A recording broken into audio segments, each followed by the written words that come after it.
E aí, pessoas, tudo bem com vocês? Sejam bem-vindos para mais um podcast.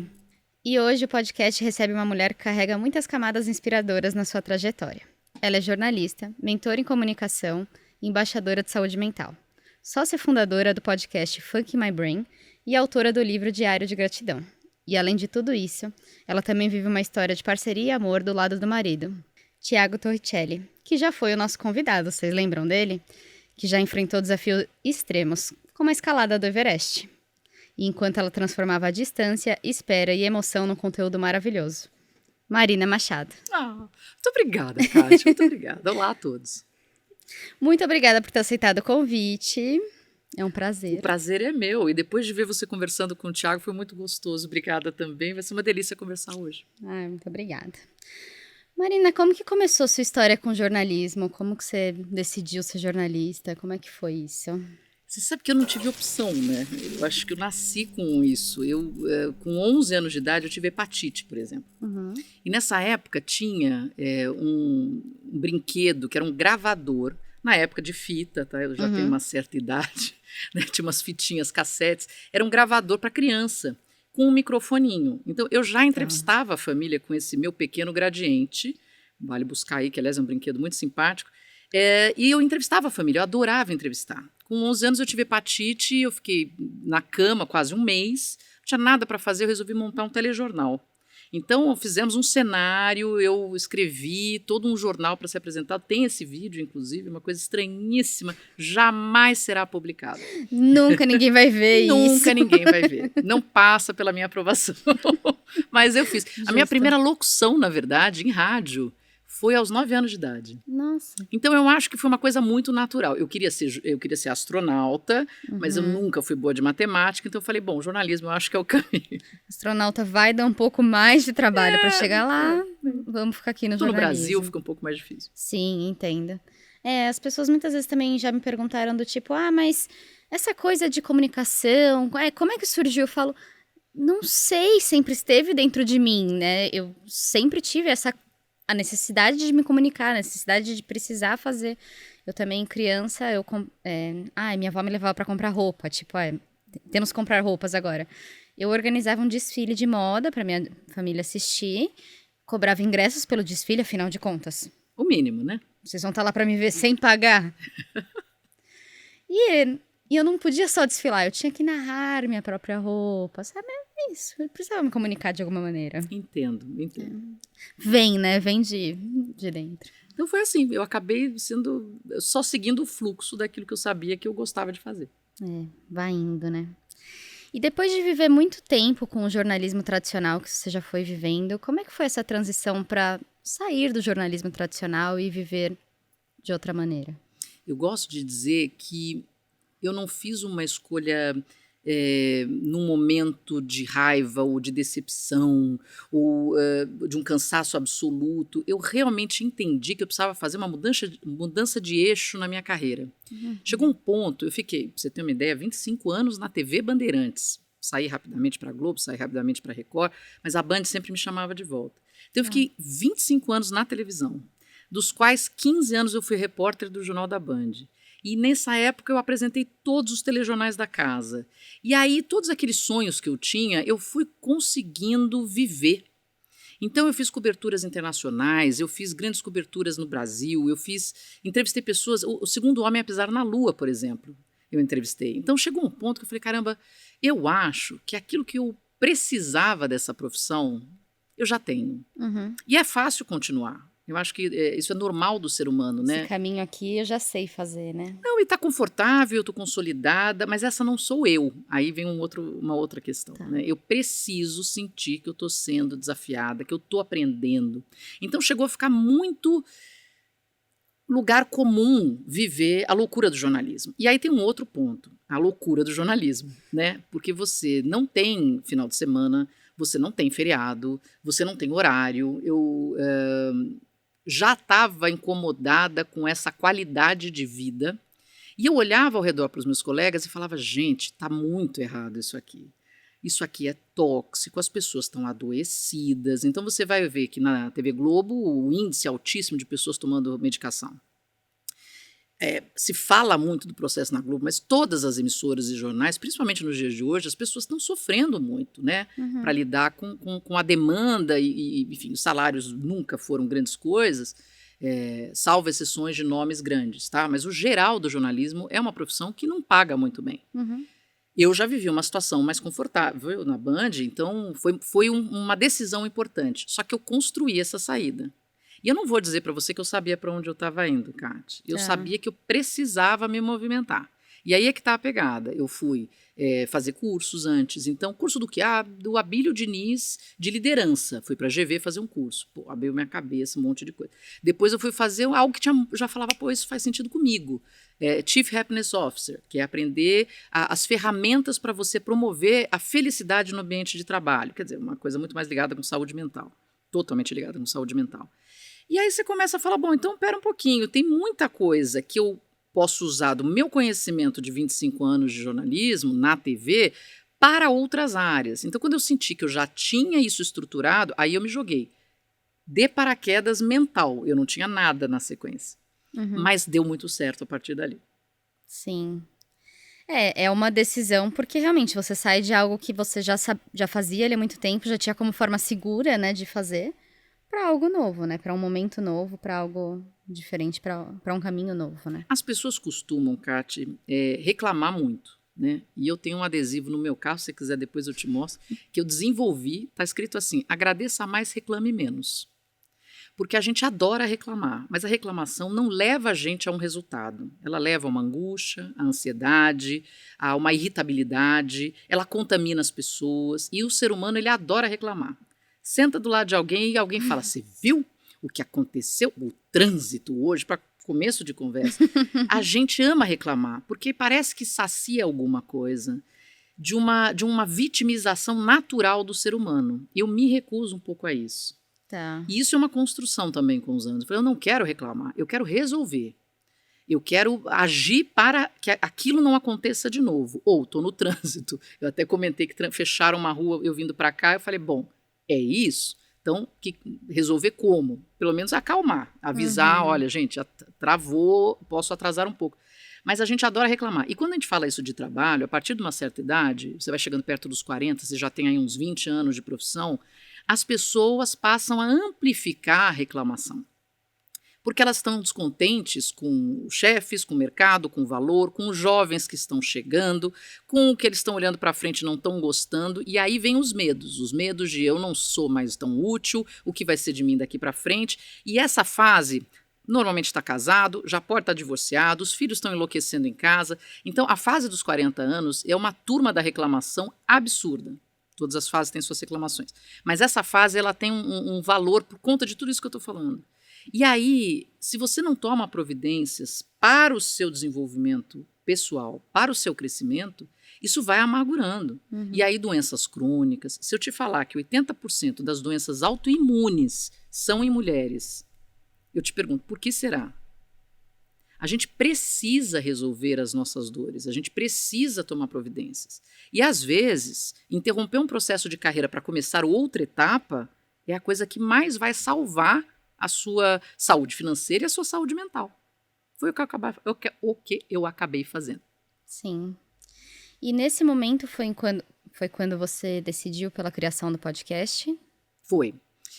A criação do podcast da Fuck My Brain, a gente já tem 3 anos, né? Os 2 últimos anos a gente venceu como o melhor podcast de autoajuda e autocuidado do país. Oficialmente ganhamos uma vez, ficamos em 2º lugar, mas perdemos por 36 votos, então eu estou dizendo que... Não está valendo. Né? Não está tá valendo. empatado, né?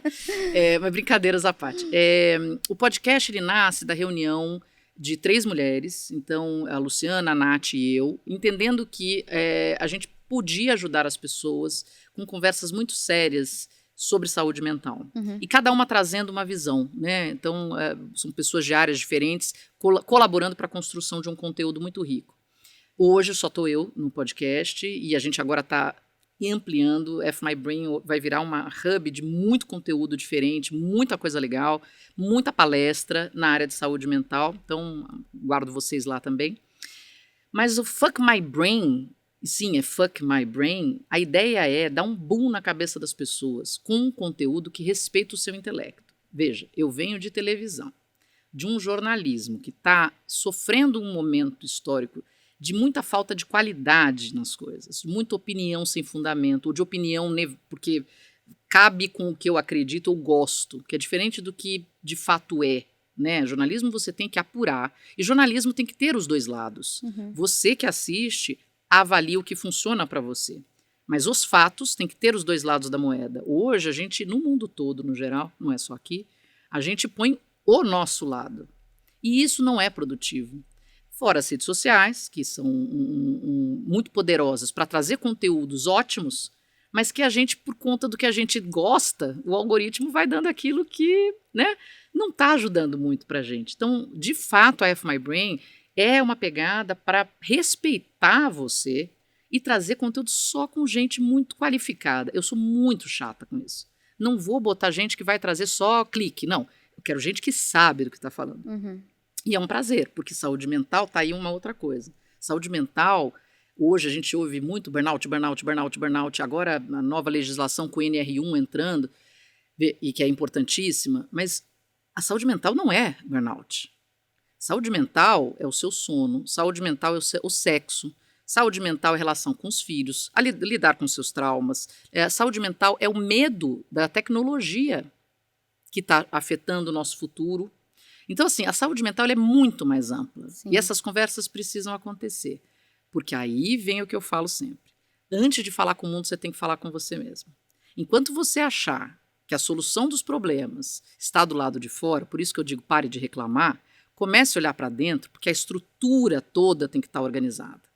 Enquanto você continuar achando que a culpa é do chefe e não entender o seu papel nessa relação, o seu posicionamento e que diacho você está fazendo num lugar que você odeia tanto,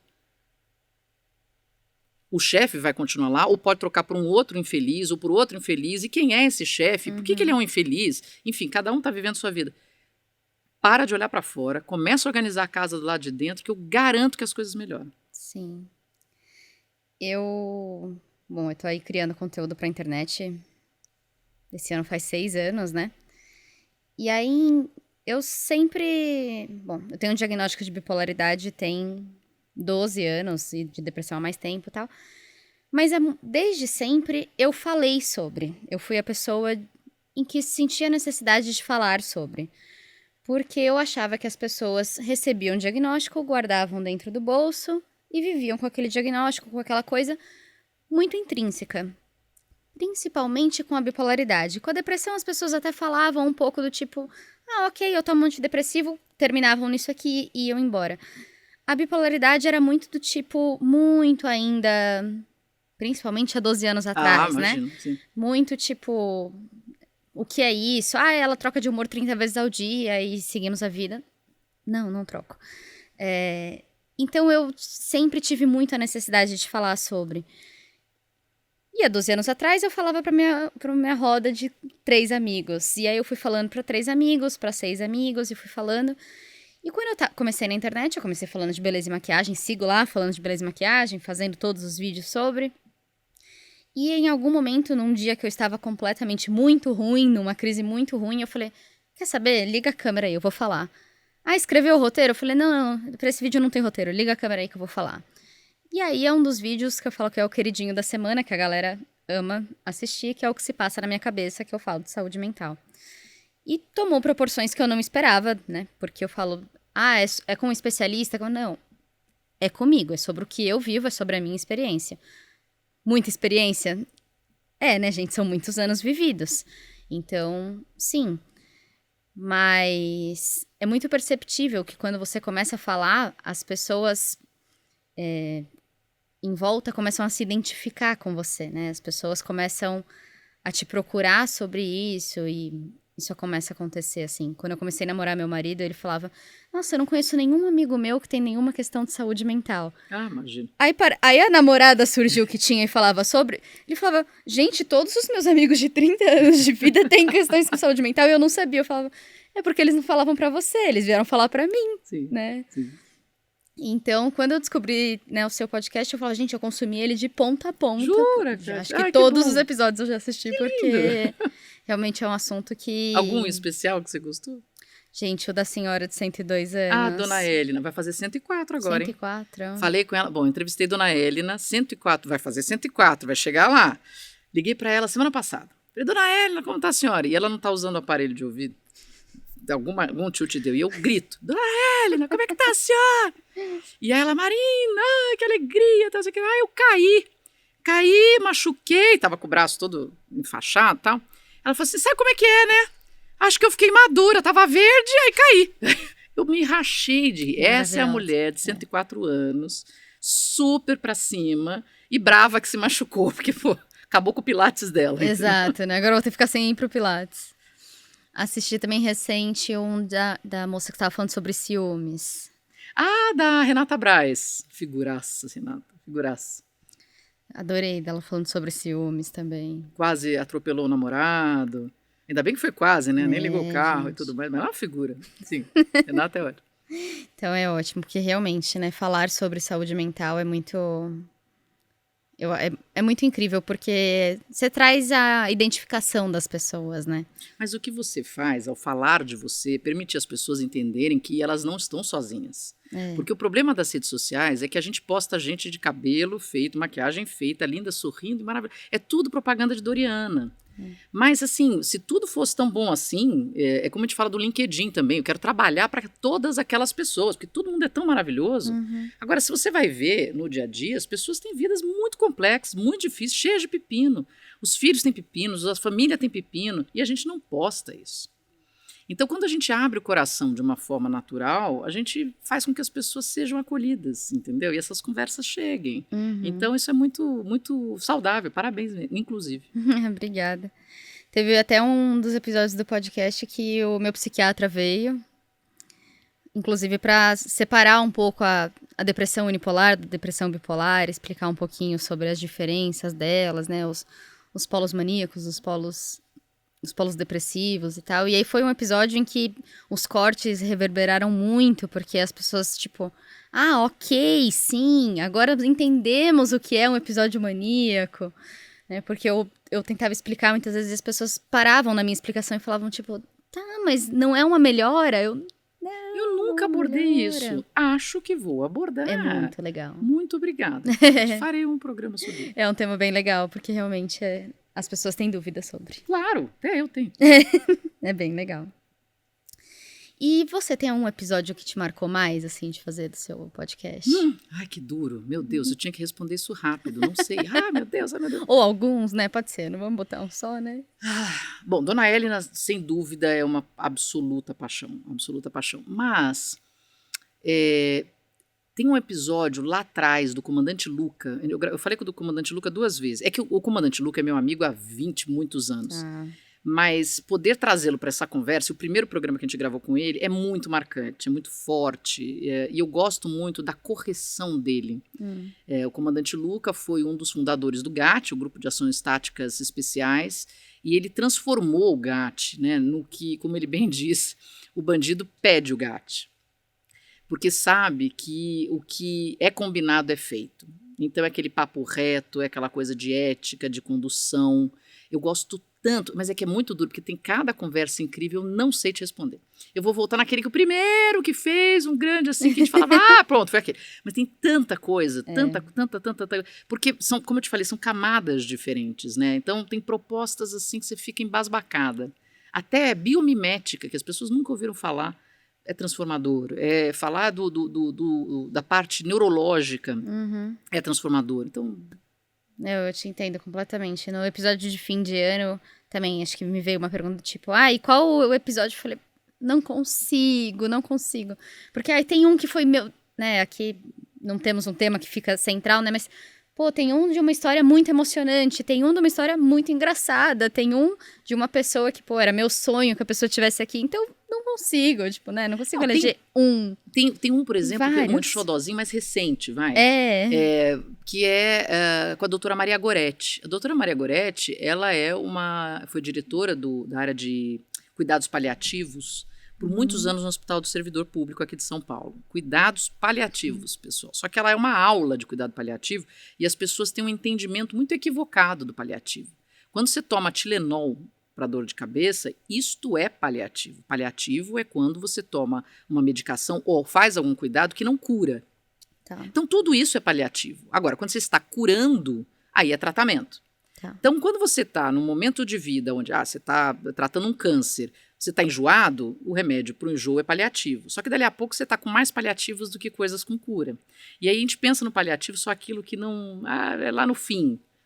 Lá no fim é essencial o paliativo. Então é de uma doçura, de uma importância isso. E sim, mesmo em programas desse tipo, quando a gente fala de luto, de doença neurodegenerativa, a gente tem leveza, tem momentos que eu rio, conseguimos rir, porque tem uma leveza envolvida, e essas conversas não precisam ser pesadas. E não devem ser tabu, porque é parte da vida de todo mundo. Sim.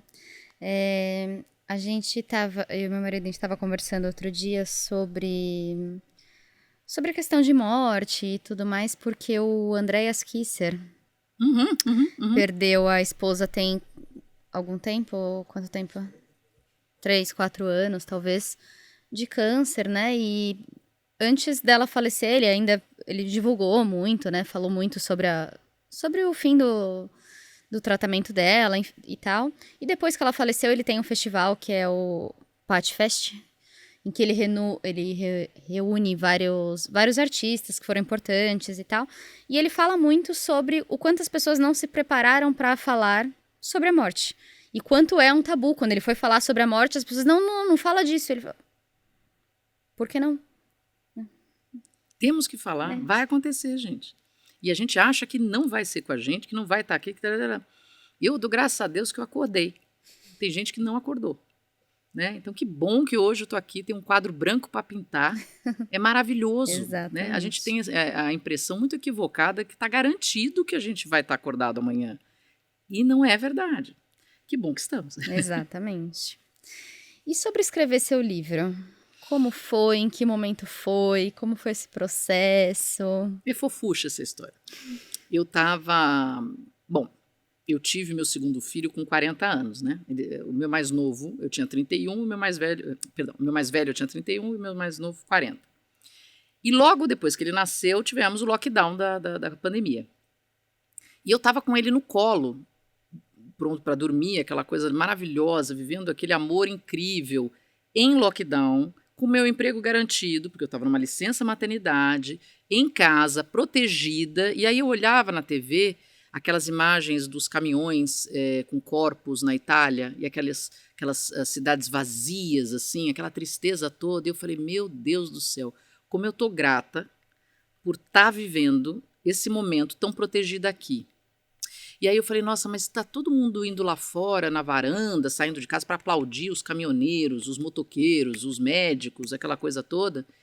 E aí volta para dentro de casa e está destruído, porque alguém morreu, porque você teve o seu emprego, está sem dinheiro, qualquer coisa desse tipo, que era muito sofrimento, né? Ok. Falei, mas a pessoa ainda está aqui. A pessoa tem talvez um travesseiro, ainda tem água quente de repente, aí tem família por perto, e a gente não agradece essas coisas. A gente reclama. Voltamos à questão da reclamação constante. A gente não se toca, que é um grande privilégio, motivo de gratidão ter um travesseiro, porque tem quem não tenha. Então eu olhei e falei, caraca, eu preciso falar disso, eu vou escrever um livro sobre gratidão. Eu não tinha editora, eu não tinha dinheiro, mas eu fiz um crowdfunding. E em 3 dias eu consegui o dinheiro. E aí eu publiquei o livro, que foi feito super rapidinho, e aí era assim, né? Filho o dia inteiro e um pouquinho à noite eu escrevia. E aí foi muito curioso, porque isso eu já estava voltando da licença e tal, e quando ele foi publicado de fato, eu já tinha me demitido da Band. Eu já tinha feito um acordo com a emissora e saí. Porque, enfim, eu tomei essa decisão num momento super propício. Meu marido, então, ficou feliz. Falei, vou me demitir da Band na pandemia, com o lockdown. Ele falou, você é uma louca. E a gente vai ficar sem ter o que comer. Não foi o que aconteceu, mas enfim. E aí, quando eu vou publicar o livro, ainda está com muita coisa fechada. E eu falei, putz grila, eu vi o pessoal fazendo, eu vi matéria disso, inclusive. Chá de bebê, o povo passava na porta da casa da pessoa, de carro, entregava. Eu falei, eu vou fazer também um drive-thru. Então, o meu lançamento de livro foi feito num hotel aqui em São Paulo, no Pullman, que é um hotel maravilhoso ali na 23 de maio, com uma entrada super ampla. E aí as pessoas chegavam de carro, desciam do carro, todo mundo de máscara, compravam um livro, tiravam foto e tal, e saíam.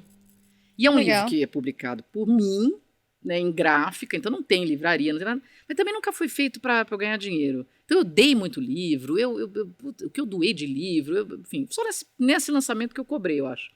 Nossa, que legal. É. Então, assim, na verdade o livro, tem 40 páginas de texto, com pesquisa, com intenção, porque a gratidão, ela tem efeitos físicos na gente.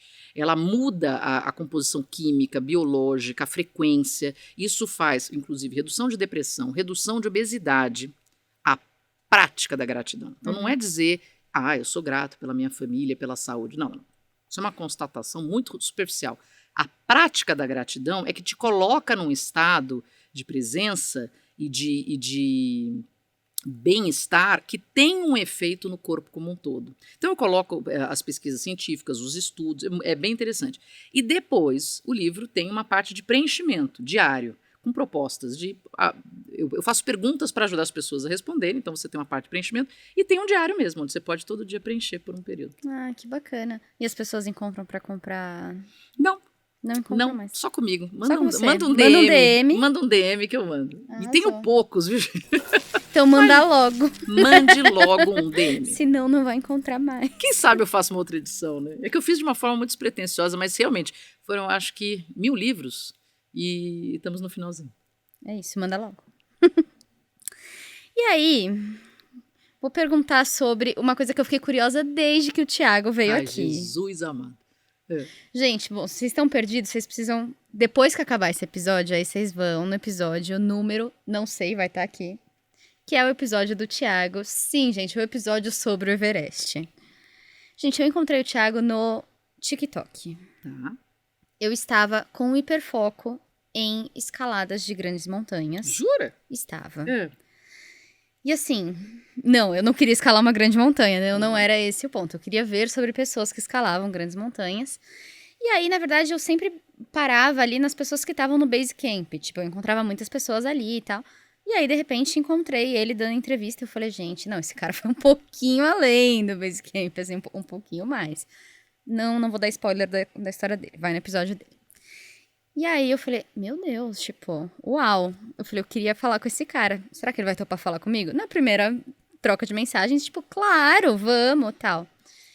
E aí ele veio e ele me contou a história dele e falou, mas você tem que ver o que a minha esposa fez enquanto eu estava fazendo isso.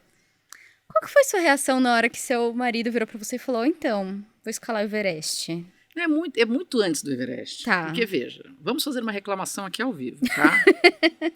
Quando eu assinei o contrato de casamento, quando o padre lá falou, aceita casar, não tinha nada com montanha, nada. Não. Aí o bonito, depois que eu fui e assinei, né, casamos, ele fala, tive uma ideia, vou começar a escalar montanhas. E aí, bom, pois bem, então assim, ao longo dos nossos 20 anos juntos, esse ano a gente completa 20 anos juntos, 18 ele vem escalando montanha. Então, quando ele falou Everest, primeiro que já era uma obviedade, eu já sabia, eu já torcia, pelo amor de Deus, vai para o Everest, porque a gente esse capítulo precisa fechar. Já tá escalando tantas montanhas. E aí foi uma construção, Kátia, Claro. porque assim, lá no começo eu morria de medo, eu ficava aflita, mas também o Thiago era iniciante, ele estava aprendendo, ele estava treinando, ele estava não sei o quê. Depois entrou na fase do testar as técnicas em montanhas diferentes. Então eu também fui aprendendo, né, com ele nesse processo. E aí hoje eu te falo assim, se ele falar que ele vai escalar a lua, eu falo, beleza, não tem problema. As pessoas ficam, e eu recebo muitas críticas de como você deixa. Eu falei, querido, deixa quem? Não tem que deixar ninguém. Primeiro, não sei em que tipo de relacionamento você está, mas eu não tenho que deixar ele fazer nada, nem ele tem que deixar eu fazer nada. Né? Temos um combinado que é eu com tu com eu, e o resto a gente vive junto, né? Então ele, claro, ele sempre bateu comigo, né? Olha, eu vou. Tamo junto, né? E eu sou de um lado de cá, porque o Thiago ele se dedica tanto, mas tanto, que só eu e meus filhos, né, a gente vê o empenho dele. É final de semana subindo escada, 7 horas, 6, 7 horas. Quando ele me contou essa coisa de subir a escada, eu falei pra ele, eu estou completamente envergonhada nesse momento, porque ele me contou por quantas horas ele subia, né, como era esse treinamento da escada em específico. Eu falei, Thiago, eu moro no primeiro andar e eu subo de elevador. É. Eu tô assim, não sei, não quero mais continuar essa conversa, vamos parar por aqui e tal. Chocada. Não, e ele é uma inspiração para muitas pessoas. Às vezes ele chega em trilha, chega no pico aqui do Jaraguá. E ele encontra a gente e fala, nossa, eu sigo você. E ele com um pneu preso numa corda, puxando. Então, assim, é nesse nível que ele se dedica. Hoje, eu choro quando ele sai, porque é uma despedida, e sim, tem risco. Mas é isso. É a vida, é um processo, e a história dele. Se tiver que algo acontecer, o que eu vou poder fazer? E não vou trancar ele em casa, porque senão a alma dele está trancada. E não faz o menor sentido. E quando ele volta, choro de felicidade. Mas no meio do caminho, eu troco o mindset para toco o barco aqui, porque tem a casa, a família e tudo para tocar, e eu sou a técnica do lado de cá. Então, qualquer coisa que ele precise, e às vezes é na parte de vamos lá, entendeu? Eu tô aqui pronta. Então, assim, tem uma dedicação e uma coisa de ser uma estrutura emocional do lado de cá também, que é muito importante, porque também tem isso. Fui ficar 50 dias no Everest. Eu falei, deixa eu te explicar. Nada do que acontecer aqui você vai saber. Nada. Uhum. Porque primeiro você não vai ter nada para fazer. Não tem como você me ajudar. Mas a sua cabeça mudou para cá, você se ferra aí. Não quero que se ferre aí. Então, por exemplo, nessa ida pro Everest, nosso cachorro de 16 anos morreu. E foi um sofrimento para mim, mas ele não soube. Sim. Falei, não, e assim, é isso. Então, tudo isso é parte dessa equipe que nós somos, porque é um resultado em equipe. Agora, sem dúvida, ele é merecedor de tudo, porque ele é FIP pontinhos. Sim, e você nunca escalou nenhuma montanha? Eu gosto muito de fazer trilhas. Sempre. Amo fazer trilha, ir pro mato, essas coisas todas. Parte 1. Alguém tem que ficar um pouco com as crianças, porque o bicho, né? Então, aí é uma reclamação. Eu falo para ele, eu quero ir pro mato e não tô podendo. E a parte 2, eu não tenho a menor vontade de passar um frio do cão e ir no banheiro naquelas condições terríveis, não tem menor. Agora, chegar lá em cima, olhar a vista, acho ótimo. Não, deve ser incrível. Eu falei, acho que na conversa com ele também, falei, nossa, não, assim, toda o perrengue, enfim, né, de fazer toda essa escalada. Não, obrigada. Nossa, se pudesse chegar, né, só olhar e ir embora, meu Deus. Mas aí é outra viagem, né? Exato. Que não é um prazer. Agora, eu tenho equipamentos muito parecidos com o dele, então quando a gente vai pra trilha, é beira o ridículo. Se você encontrar a gente em qualquer trilha, estamos todos paramentados. As crianças estão paramentadas. Aí a pessoa do lado passa de shorts e chinelo. A gente só faz assim, né? Porque tem todas as condições, né, possíveis e imagináveis, e a gente de bota, calça, tal, não sei o que, a mochila que não pesa no ombro, que pesa na cintura, e kit de primeiros socorros, e eu tenho treinamento de primeiros socorros, então assim, te leva a sério fazer uma trilha, sabe? Fazem do jeito certo, né? A gente acha. É lógica. Sabe que eu fiz em toda a minha existência de quase 32 anos que eu faço semana que vem. Parabéns! Obrigada. Uma trilha. Não. Sim. Não, Kátia. Mas não é pra mim. Não entendeu? é? Eu não sou essa pessoa. Mas que trilha que você fez? Então... Mas calma lá.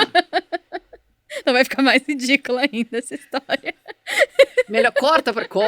Não vamos falar sobre isso. Eu fiz uma trilha de uma praia pra outra, de Maresias pra Paúba. Assim, ó. Tá. Ridículo. Mas só por pedra ou no mato? Não, ridículo. Uma trilha completamente aberta para turistas fazerem. Assim, entendi, tá. Eu nunca fui essa garota. Criança ainda, eu ia pra acampamento de férias, colônia de férias. Também, muito bom. Né? Sempre fui. E aí tinha trilhas pra criança. E eu já falava, não gosto, não gosto de mato, tenho medo, eu tenho pânico de verdade, fobia total a cobra. Não consigo ver nem na TV, etc e tal. Minha mente automaticamente vai para, tem mato, tem cobra. Tem. Sim. E aí, desde então, eu cresci e falei, não preciso fazer esse negócio, não vou fazer trilha. Pronto. E eu, antes de ser casada com meu atual marido, fui casada com uma outra pessoa que adorava fazer trilhas, adorava acampar. Cobras. Ai, quero abraçar cobras, entendeu? Vou morar no Instituto Butantan. Tinha 3 cobras em casa. Vou morar no Instituto Butantan. Ele era essa pessoa. E eu falava, ótimo, querido, vá você, eu não vou. E tínhamos um e aí acabou o casamento. Ali. Acabou o casamento, porque ele queria trazer cobras pra casa, eu não queria. Era isso. Aí, bom... Logo que a gente se separou, eu recebi uma proposta de trabalho para ir para um hotel em Maresias. E aí, o meu diretor de edição, que trabalha comigo até hoje, o Pedro é um dos grandes amores da minha vida. Eu falo que sem ele, a minha base de vida não existiria. Foi comigo. Eu tava ainda na merda do fim do divórcio, assim, tipo, não sabia nem quem eu era, eu tava tentando voltar a respirar. E eu tinha certeza que eu tinha que ressignificar a minha vida. Eu tinha, mas não tudo, né? Alguns pontos eu tinha que manter como base. O do qual eu tenho fobia de cobra, eu tenho fobia de mato, eu não tenho que fazer trilha. Mas eu inventei que eu ia fazer uma trilha. Tá. Eu e Pedra. No meio da trilha eu travei. Eu não ia pra frente, eu não ia pra trás. Eu só chorava. E tinha uma descida que tinha uma escada, assim, meio de madeira e tal. Eu travei. Só que eu tinha que ir pra um lado ou pro outro, né? Eu precisava sair daquele lugar. E somos de helicóptero. E estamos no colo do Pedro. Ele me tirou o resto da trilha no colo. Ah, E a gente que tava lindo. vlogando, tem um vlog disso tudo, tipo, dele me tirando o resto da trilha no colo e eu chorando o resto da trilha, assim. E aí ele falou: o que eu faço com esse vlog? Eu falei: edita e bota no ar. Assim, então. Não, Né? diante dessa situação. Complicado, né? Mas... e assim, não tem nem muito o que te dizer. Eu, por exemplo, tenho inclusive foto com cobra no pescoço, né? Mas eu. Tenho dificuldade aqui, mas. Não, é aquela piton, mas enfim, não importa o que. Uhum. Mas eu tinha muita aracnofobia, tinha pânico de aranha. A vida. Muito, muito, muito tempo da vida, assim. Não foi desde criança, não, mas foi. Mas eu gosto de ir pro mato, eu gosto de ir pra caverna, adoro caverna. Meu Deus. E tem muita aranha em caverna. Eu falei, ou eu vou começar a lidar com esse troço, não dá. Eu, uma vez, assim, eu falei, eu vou bater o carro, porque tinha propaganda ainda de outdoor e tinha malditas aranhas no cinema. Eu quase bati o carro. Uma super interessante, abri a revista, tinha... Não sei por que eles fazem isso, né? Página dupla, com a porcaria da aranha. Morre, pá, joguei ali, joguei fora, assim. Essa era a minha reação com a aranha. E aí eu lembro que eu estava com o Thiago no Petar, e a gente foi para uma caverna cheia de água, e a gente tinha que abaixar para passar por baixo de uma pedra, meio que enfiando quase que a cabeça na água para passar para o outro lado. E não tinha outra saída. Não, é isso, é ponto. Tinha uma aranha deste tamanho, linda, nunca vi, coisa de caverna. Bem achatada assim, e ela tinha o centro dela meio azulado, era um negócio espetacular. Parabéns para ela. Mas eu fiquei lívida. Eu já sou uma pessoa meio branca transparente. Eu fiquei assim que se dava para ver a veia pulsando. E aí eu respirei fundo e falei, bom, é isso, produção, vamos ter que passar. E aí eu tinha que... por quê? Porque eu tinha que apoiar a mão do lado dela. E eu tinha que apoiar a mão do lado dela e passar. Não tinha como não fazer isso. E aí respirei fundo, fui e passei. E falei, é isso, eu vou ter que lidar com esse negócio. Então hoje, por exemplo, eu vou para uma caverna, Thiago orgulhoso falou, você assoprou uma aranha. Porque eu ia subir no negócio de uma aranha, eu assoprei a aranha. Falei, bora. Não que eu fique... Confortável, não ligando. né? Tipo, não ligo para a sua existência. Não, mas eu controlo, né? Respiro, vamos lá e passo. Mas porque eu gosto muito agora, assim, não vou comprar uma aranha, né? Não precisamos disso. Acho, ainda, né? Só que eu tenho um tio, ele mora em Orlando e tem uma filha de 8 anos, a Alice. E eu acho que, inclusive, por ele ter passado muitos perrengues com essa história de eu ter muito medo de cobra, muitos perrengues ele viveu comigo. A gente foi viajar uma vez pra Chicago, visitando um aquário desses super enormes, assim, e tal, e aparentemente tinha um vidro em que tinha uma cobra, a anaconda, a maior Harry cobra do Potter, mundo. assina um lá do Harry Potter. E aí eles queriam, toda a minha família queria ver a bendita cobra. Eu estava em pânico, porque a cobra estava no mesmo ambiente que eu.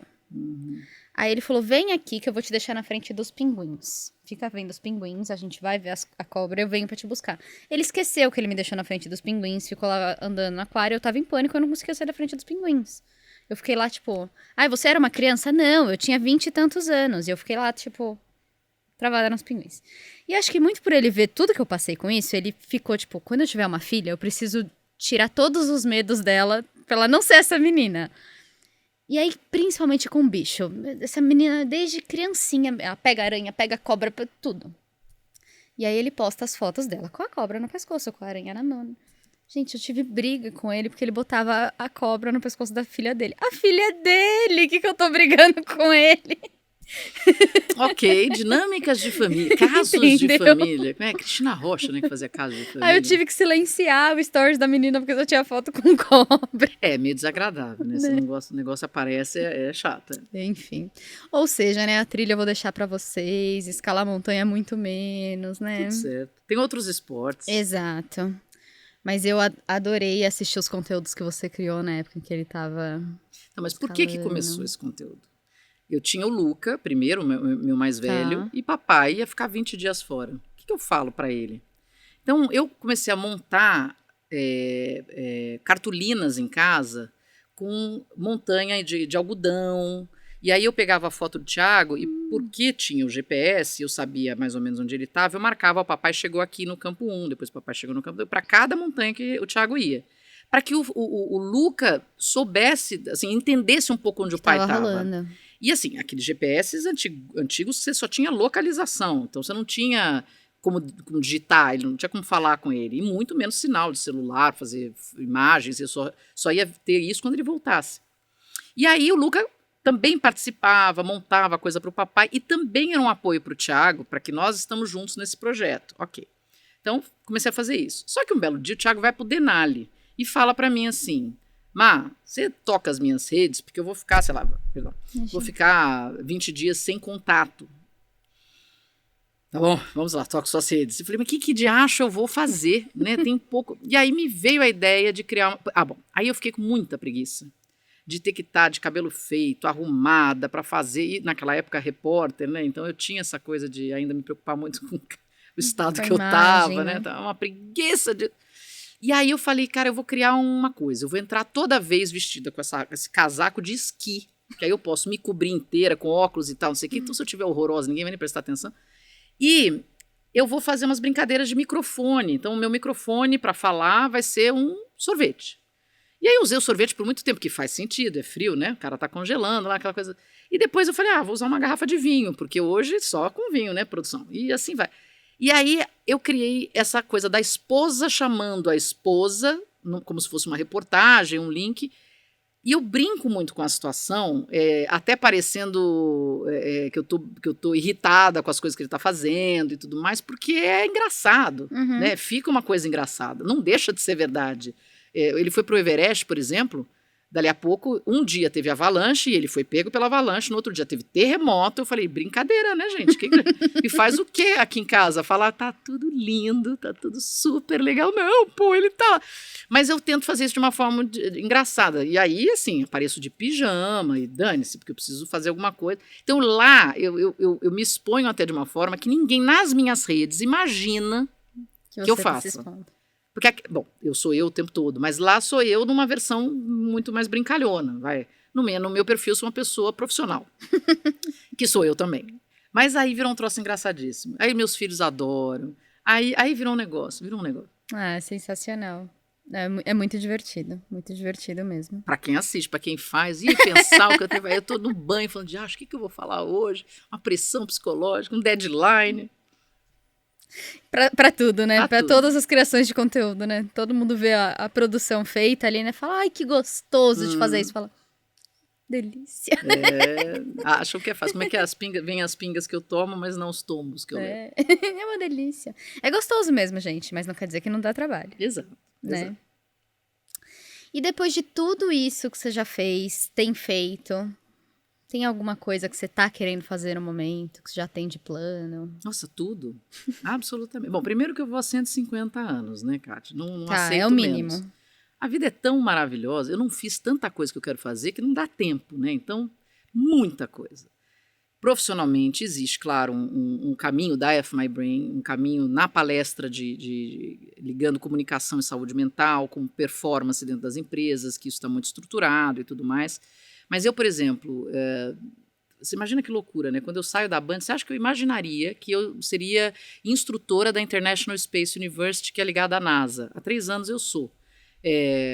Então, assim, eu hoje tenho possibilidade de usar os conteúdos que eu desenvolvi e que eu me permiti olhar em lugares que eu nunca imaginei. Então, só tem plano de fazer coisa, de aprender coisa, de ver coisa, de ir falando sim. Vamos fazer. E vamos ver. Então, assim, tem muita coisa legal nesse sentido. E tentar fazer tudo isso colocando em prática aquilo o que eu prego. E eu falo que isso é muito difícil. As pessoas pregam muito e fazem pouco, né? Então, a saúde mental, ela é uma busca constante. Ter saúde mental sendo empresária, portanto, se vira para pagar as contas, sendo mãe de 2 e ficando com eles, faz leve trás, não sei o que lá, esposa do Thiago Torricelli, ou montanhista, é uma demanda.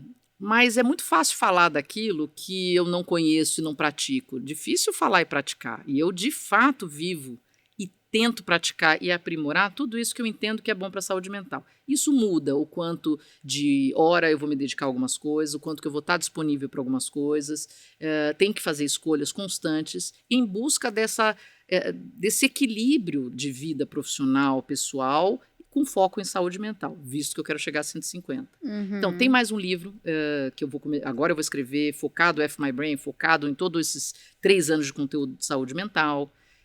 Tem evento vindo para aí da F My Brain e a gente vai focar algumas coisas. Aliás, vamos convidar pessoas para que a gente tem pedido as pessoas participarem, então a gente deve fazer em teatro para que as pessoas venham participar. Legal. Atenção a todos os F My Brainers por aí, e se você não é, por favor, além da Kátia, depois dá uma olhadinha lá, porque é um espaço que cada vez mais vai dar ferramentas para que as pessoas encontrem caminhos mais saudáveis, né? Então, se eu puder ajudar uma pessoa, e graças a Deus já sei que ajudei algumas, faz valer todo o trabalho e empenho. Totalmente, né? Eu falo que se eu souber que eu mudei a vida de uma pessoa ali, eu falo, já tá tudo certo, né? É isso. Se estamos aqui é para nos ajudarmos, né? Então, com certeza. Bom, Marina, a gente tá chegando no fim do nosso papo e eu termino sempre com as mesmas perguntinhas para todo mundo. O que você falaria para alguém que quer seguir mais ou menos o mesmo caminho profissional que você seguiu? Assim, né? Profissional. Assim. Para quem pensa em jornalismo, reflita. Porque hoje não o jornalista, naturalmente, ele é muito cheio de ideais e de querer salvar e de querer transformar, etc. e tal. Então, isso é um pouco de risco do quanto a gente consegue hoje fazer algumas coisas. Eu sempre falo, a comunicação ela demanda um empenho muito grande, você vai ter que deixar de fazer muitas coisas, mas se é o que te move, vá em frente. Só estude, leia, assista de forma plural. Se você ficar só naquilo que chega para você, você vai ser um idiota tapado. Agora, se você quer ser uma pessoa com embasamento e com um mínimo de coerência na sua fala, você tem que ser plural no conteúdo que você assiste, consome e lê. Leia. Ponto. Para quem vai fazer uma transição de carreira, como eu fiz, que para mim, de fato, foi uma mudança de eixo, é uma preparação muito interna. Entenda para onde você pensa em ir, não precisa ter certeza. Ouça você, entenda os caminhos e valide aquilo que você já entende que é capaz de fazer. Às vezes a gente fala, não, mas isso aqui é tão fácil para você, não necessariamente para o outro. Então, valide a sua experiência, valide o caminho que você construiu até agora. Né? Isso é muito importante para os próximos passos. E acho que esses 2 pontos aí ajudam. Boa.